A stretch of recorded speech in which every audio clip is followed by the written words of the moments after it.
Assalamualaikum warahmatullahi Assalamualaikum wabarakatuh. warahmatullahi wabarakatuh. Kami dari kelompok 3 akan mempresentasikan tugas menafsir dan menginterpretasikan pandangan pengarang terhadap kehidupan dalam novel.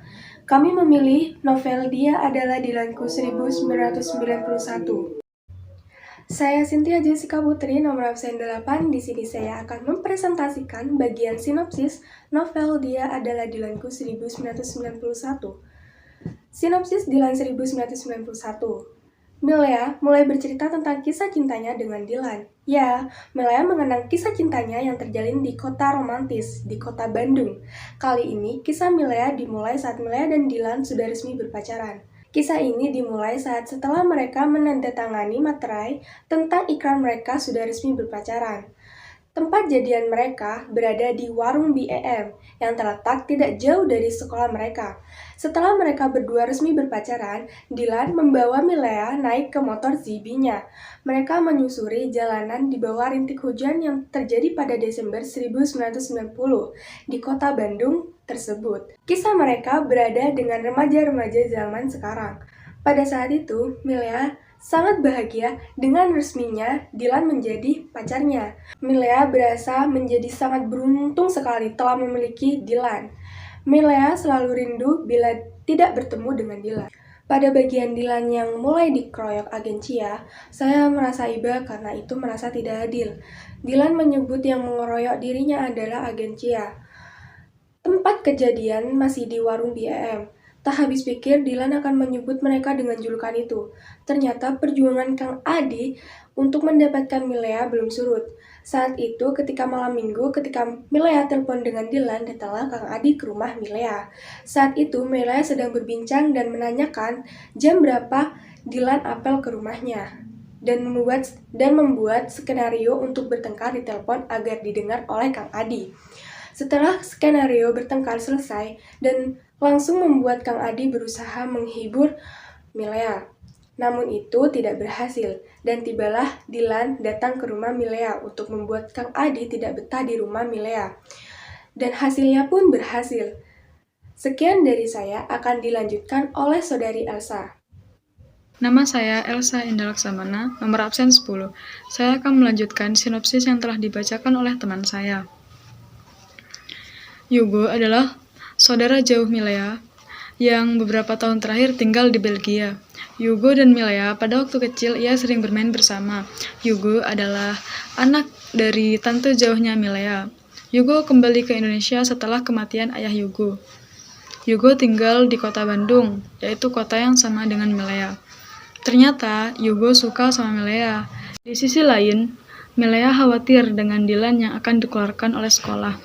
Dilan akan dikeluarkan oleh sekolah karena kasus perkelahian antara Dilan dan Anhar. Kasus tersebut dipicu pada saat Dilan mengetahui bahwa ada yang menampar Milea. Awalnya, Milea datang ke warung Bu EM untuk menemui Dilan dan menjelaskan bahwa ia pergi bersama Kang Adi ke kampus ITB. Akan tetapi, di warung Bu EM tidak ada Dilan, hanya ada Anhar. Di sana, Anhar ingin menggoda Milea, yang kemudian terjadi perdebatan antara keduanya, dan Anhar tersinggung dan marah, kemudian Anhar menampar Milea. Kejadian tersebut disaksikan oleh BEM, yang lantas BEM memberitahu Dilan bahwa Anhar telah menampar Milea. Perkelahian antara Anhar dan Dilan pun tidak dapat dihindari. Setelah kejadian tersebut, Dilan ingin membalas dendam terhadap Anhar dan gengnya, karena pada saat di warung BEM, Dilan dikeroyok oleh geng Anhar.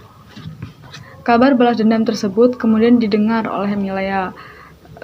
Karena Milea merasa khawatir terhadap keselamatan Dilan, Milea mengancam bahwa jika melakukan balas dendam, Milea akan putus dengan Dilan. Akan tetapi, ancaman dari Milea tidak dihiraukan oleh Dilan, dan Dilan tetap melakukan balas dendam tersebut. Yang kemudian hal tersebut diketahui oleh Milea dan membuat hubungan antara keduanya menjadi renggang.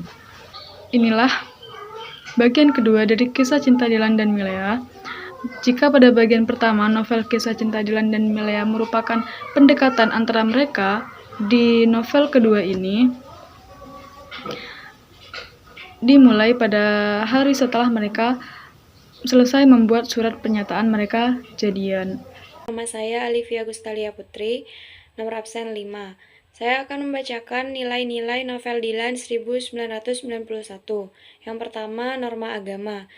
Kebiasaan Dylan yang menyukai seni membuatnya pandai menulis puisi sejak duduk di bangku SMP.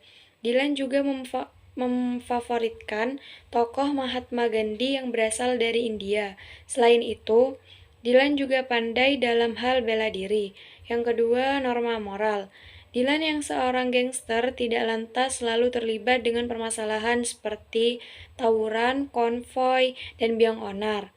Pernah saat dia sedang bersama Milea, Dylan bahkan memutuskan beristirahat di gedung Sate Bandung untuk menghindari konvoi dan keributan dari geng motor lain. Yang ketiga, nilai kesopanan.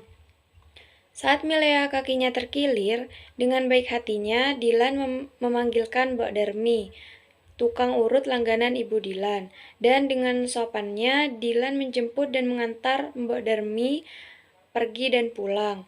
Yang keempat, nilai adat. Kebiasaan Dylan yang menyukai seni membuatnya pandai menulis puisi sejak di bangku SMP.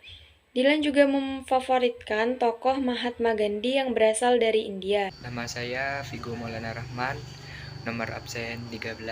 Saya akan membacakan tafsiran pandangan pengarang dalam novel Dylan. Pengarang tidak menyebutkan nama asli pemeran dalam tokoh Dylan yang sebenarnya. Dylan memberi penggambaran lain dari sebuah penaklukan, cinta, dan bagaimana indahnya cinta sederhana anak zaman dahulu. Bukan cuma sekedar novel, tapi bisa menjadikan yang malas baca jadi mau baca. Itulah beberapa tafsiran pandangan pengarang dalam novel Dylan 1991. Kurang lebihnya mohon maaf. Wassalamualaikum warahmatullahi wabarakatuh. Perkenalkan, nama saya Ahmad Dhani Kurniawan, nomor absen 3. Sudut pandang pengarang pada novel. Menggunakan sudut pandang orang pertama atau tokoh utama. Contoh kalimat, aku Melia Adnan Hussein, jenis kelamin perempuan, lahir di Jakarta tanggal 10 Oktober 1972, dan sudah mandi. Assalamualaikum warahmatullahi wabarakatuh. Sekian dari presentasi kami. Wassalamualaikum warahmatullahi wabarakatuh.